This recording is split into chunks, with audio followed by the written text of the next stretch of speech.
Araw guys, for this episode guys, gagawa tayo ng sisig na isda guys, yung leftover naming inihaw na isda guys. Hinahanapan natin ng diskarte o pamaraan para maiba naman ang luto sa isda guys.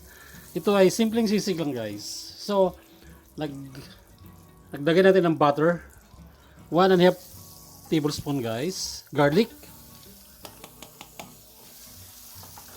Yung isda na guys, ready na, hinimay ko na. Kino-config ko na siya. Inuna ko yung bawang guys para maging konting ano siya, transparent lang. So, ayos na yan guys. So, mayroon akong 4 na white onions. Half lang ang ilagay ko guys.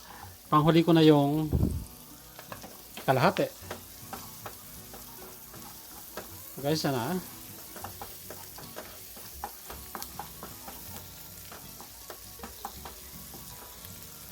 Dagdag ako sili guys, 2 piraso. Okay? Iniwa ko na siya.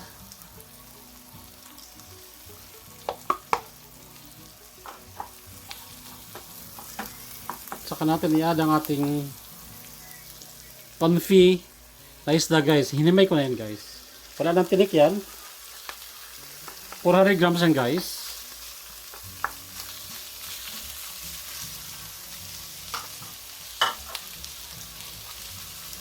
So,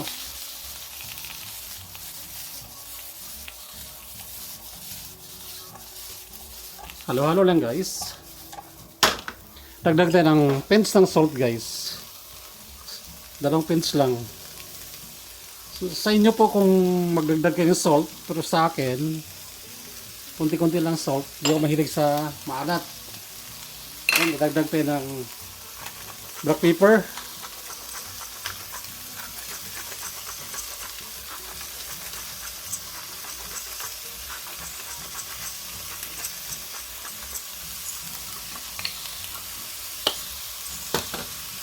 Seasoning guys. Mga half teaspoon guys, o 1 teaspoon.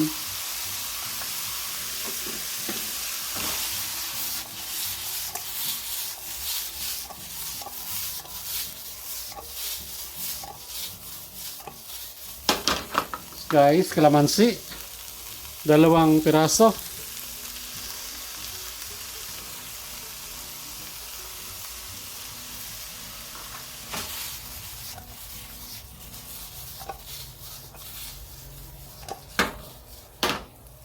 At panghuli guys, lagyan natin yung remaining na sibuyas.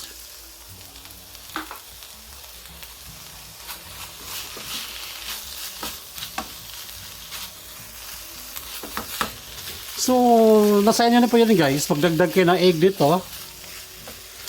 Or magdagdag kayo ng mayonnaise. Or magdagdag kayo ng leeks. Kung ano mang extender na ilalagay nyo, okay lang yan. That's it guys. Ito na yung grilled fish sisig natin guys. Okay. Thanks for watching guys. Sa hindi pa nakapag-subscribe, subscribe po kayo.